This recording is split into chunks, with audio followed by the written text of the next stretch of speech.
പാലാ ഭരണങ്ങാനത്ത് 2 വെയിറ്റിംഗ് ഷെഡുകൾക്ക് ഫ്രാൻസിസ് ജോർജ് MP ഫണ്ടിൽ നിന്നും 10 ലക്ഷം രൂപ അനുവദിച്ചു. നിരവധി സ്കൂളുകളും ആരാധനാലയങ്ങളുമുള്ള ഭരണങ്ങാനത്ത് ഇങ്ങനെ ഒരു ബസ് കാത്തിരിപ്പ് കേന്ദ്രം കൂടി വരുന്നതോടെ ബസ് യാത്രക്കാർക്ക് വലിയ ആശ്വാസമാകുമെന്ന് നാട്ടുകാർ പറഞ്ഞു. അന്തർദേശീയ തീർത്ഥാടന കേന്ദ്രത്തിൽ വന്നു പോകുന്നവർക്കും 7 സ്കൂളുകളിലായി 8300 വിദ്യാർത്ഥികൾ വന്നു പോകുന്നതും വിവിധ സർക്കാർ അർദ്ധ സർക്കാർ സ്ഥാപനങ്ങളിൽ വന്നു പോകുന്നവർക്കും മഴയും വെയിലും ഏൽക്കാതെ നിൽക്കാൻ ഭരണങ്ങാനത്ത് പല ഭാഗത്തേക്കും ഈരാറ്റുപേട്ട ഭാഗത്തേക്കും 2 വെയിറ്റിംഗ് ഷെഡ് പണിയുന്നതിന് ഫ്രാൻസിസ് ജോർജ് MP 10 ലക്ഷം രൂപ അനുവദിച്ചു. കേരള കോൺഗ്രസ് ജോസഫ് മണ്ഡലം പ്രസിഡന്റ് റിജോ ഒരപ്പുഴിക്കൽ, പഞ്ചായത്ത് പ്രസിഡന്റ് ബീന ടോമി പൊരിയത്ത്, പഞ്ചായത്ത് മെമ്പർമാരായ ലിസി സണ്ണി, റെജി മാത്യു, ജോർജ് വലിയപറമ്പിൽ, തോമാച്ചൻ തേക്കുംകാട്ടിൽ എന്നിവർ നൽകിയ നിവേദന ഫലമായാണ് തുക അനുവദിച്ചത്.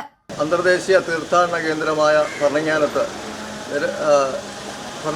നിരവധി ആളുകൾ, ആയിരക്കണക്കിന് ആളുകൾ ശനി ഞായർ ദിവസങ്ങളിലും അല്ലാത്ത ദിവസങ്ങളിൽ നൂറുകണക്കിന് ആളുകളും ദൈനംദിനം വന്നു പോകുന്ന ഭരണങ്ങാനത്ത്, അതുപോലെ തന്നെ 8850 കുട്ടികൾ പഠിക്കുന്ന 7 സ്കൂളുകളിലായിട്ട് ഭരണങ്ങാനത്ത് പഠിക്കുന്ന വിദ്യാർത്ഥികളും, അതുപോലെ തന്നെ സർക്കാർ അർദ്ധ സർക്കാർ സ്ഥാപനങ്ങളിൽ ജോലി ചെയ്യുന്ന ആളുകളും, അതുപോലെ പ്രാദേശിക നിവാസികൾക്കും ഏറെ ബുദ്ധിമുട്ട് ഉള്ളതായിരുന്നു. ഒരു വെയിറ്റിംഗ് ഷെഡ്, നല്ലൊരു വെയിറ്റിംഗ് ഷെഡ് ഭരണങ്ങാനത്ത് ഇല്ല എന്നുള്ളത്.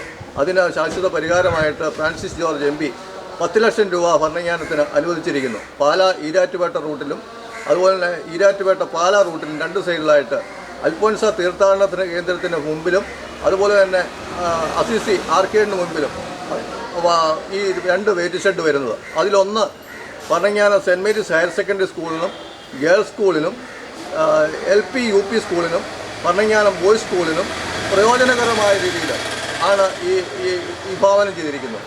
അതുപോലെ തന്നെ പ്രാദേശിക നിവാസികളായി ഏറ്റവും കൂടുതൽ ആളുകൾ നിൽക്കുന്ന ഭരണങ്ങാനത്ത് ഏറ്റവും കൂടുതൽ ആളുകൾ വന്ന് കയറുകയും ചെയ്യാൻ പറ്റുന്ന രീതിയിൽ ഭരണങ്ങാനത്തിൻ്റെ ആ ഗതാഗത കുരുക്ക് മാറുന്നതിന് വേണ്ടിയിട്ട് ഈ 2 വെയിറ്റിംഗ് ഷെഡ് ഏറെ പ്രയോജനപ്പെടുന്നതാണ്. അത് വരുന്ന തീർത്ഥാടകർക്കും എപ്പോഴും വന്ന് പോകുന്നതിന് വേണ്ടിയിട്ടും അതുപോലെ തന്നെ അസിസി ആർക്കേഡിലെ ജർമ്മൻ ഇൻസ്റ്റിറ്റ്യൂട്ടിലെ കുട്ടികൾക്കും ഈ വെയിറ്റിംഗ് ഷെഡ് വളരെ ഉപകാരപ്രദമാണ്. കാലാവസ്ഥ അനുകൂലമാകുന്ന മുറയ്ക്ക് പണി ആരംഭിക്കുമെന്ന് റെജി വടക്കേ മേച്ചേരി പറഞ്ഞു. i4A news, Pala.